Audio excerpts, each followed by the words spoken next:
সোনালী bank PLC বর্তমানে বাংলাদেশে যে কটি সরকারি ব্যাংক রয়েছে তাদের মধ্যে সবচেয়ে বেশি জনপ্রিয় হচ্ছে এই সোনালী ব্যাংক পিএলসি। কারণ সরকারি যে কোনো সার্ভিসের জন্য এই ব্যাংকটিকে সেরা বলা হয়ে থাকে, তবে দ্রুত গতিতে সার্ভিস না দেওয়ায় এটি অপছন্দ করে থাকেন।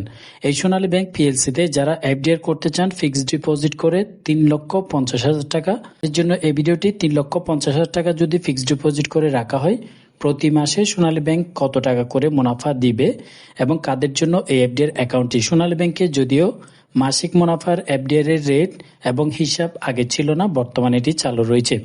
সোনালী ব্যাংকে বর্তমানে আপনারা যদি মাসিক লাভের এফডিআর করতে চান তাহলে এটি সর্বোচ্চ 3 বছর মেয়াদকালের জন্য একটি স্কিম চালু রয়েছে, আপনাদেরকে এটি করতে হবে। এখানে দেখতে পাচ্ছেন সোনালী monthly profit deposit scheme.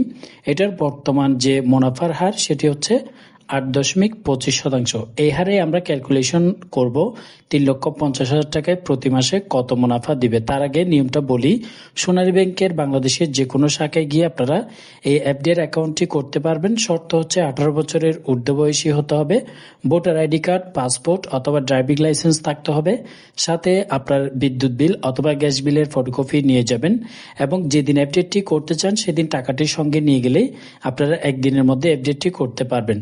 FDR করার পরে আপনাদের ফোনে মেসেজ চলে আসবে এবং একটি ব্লক প্রদান করা হবে চেকের পাতার মতো। অবশ্যই আপনারা এই ব্লকটি অরিজিনাল কিনা এবং ব্লকের মধ্যে সবকিছু লেখা আছে কিনা ইনফরমেশনগুলো দেখে নেবেন। কারণ বর্তমানে আপনারা কিন্তু ফেসবুক, সোশ্যাল মিডিয়াতে দেখতে পাচ্ছেন ইসলামী ব্যাংকের এজেন্ট ব্যাংকিং থেকে ভুয়া ব্লক প্রদান, ভুয়া চেকের মাধ্যমে আপনাদের যে কাস্টমারের টাকা, এফডিআর এর টাকা সেটি নিয়ে উধাও হয়ে গিয়েছে। কারণ কাস্টমাররা কিন্তু জানে না এই ব্লকটি আসল নাকি নকল। তাই আপনারা অবশ্যই চেকের যে ব্লকটা অর্থাৎ এফডিআর করার পরে যে ডকুমেন্টসটা দেয় সেটা অরিজিনাল কিনা সেটা অবশ্যই আপনারা যাচাই করে নেবেন। করার সিস্টেম হচ্ছে আপনি যেদিন এফডিআরটি করবেন ওই উক্ত ডেট থাকবে এবং কখন মেয়াদকাল শেষ হবে সেটা থাকবে, টাকার অঙ্কের যে পরিমাণটা সেটা লেখা থাকবে এবং ব্যাংকের নাম থাকবে। অরিজিনাল ডকুমেন্টসটা আপনি নেবেন, যদি প্রয়োজন হয় আপনি ম্যানেজারের সাথে সাক্ষাৎ করে এটি দেখে নিতে পারেন। ওকে, এরপর 2 কপি পাসপোর্ট সাইজের ছবি, নমিনি যাকে করবেন তার 1 কপি ছবি নিয়ে যাবেন। সাথে অবশ্যই সোনালী ব্যাংকের একটি সেভিংস অ্যাকাউন্ট থাকতে হবে। যদি না থাকে আপনি যেদিন এফডিআর অ্যাকাউন্টটি করবেন সেদিন একটি সেভিংস অ্যাকাউন্ট করে নেবেন, কারণ প্রতি মাসে মাসে মুনাফার টাকা আপনাকে সেভিংস অ্যাকাউন্টে দেওয়া হবে, মূল টাকা থাকবে এফডিআর এ। ওকে, এবার আসি 3,50,000 টাকায় তাহলে প্রতি মাসে কত পাবেন। 3,50,000 টাকা 8.25% হারে মুনাফা হলে বর্তমানে আপনারা মাসিক যে মুনাফা সেটি হচ্ছে 2,406 টাকা করে পাবেন।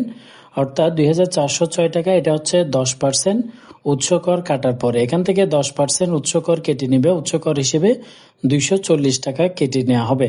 উৎসকর কাটার পরে সর্বমোট আপনি প্রতি মাসে পাবেন 2,165 টাকা। আর যারা টিন সার্টিফিকেট দিতে পারবেন না তাদের থেকে 15% অর্থাৎ প্রতি মাসে 360 টাকা 94 পয়সা করে কেটে নিবে। কাটার পরে প্রতি মাসে 2,045 টাকা করে আপনাদেরকে মুনাফা প্রদান করা হবে। টিন সার্টিফিকেট থাকলে সেটি অবশ্যই দিবেন, কারণ দিলে 10% ট্যাক্স এখান থেকে কেটে নিবে। আর যাদের টিন সার্টিফিকেট থাকবে না তাদের এই লাভের টাকা থেকে 15% সরকারি ট্যাক্স কেটে নেওয়া হবে। এটা সোনালী ব্যাংকের ক্ষেত্রে না, এটা আপনি যে কোনো ব্যাংকে ফিক্সড ডিপোজিট অ্যাকাউন্ট করেন কিংবা ডিপিএস করেন এই ট্যাক্স কিন্তু অবশ্যই কেটে নেবে।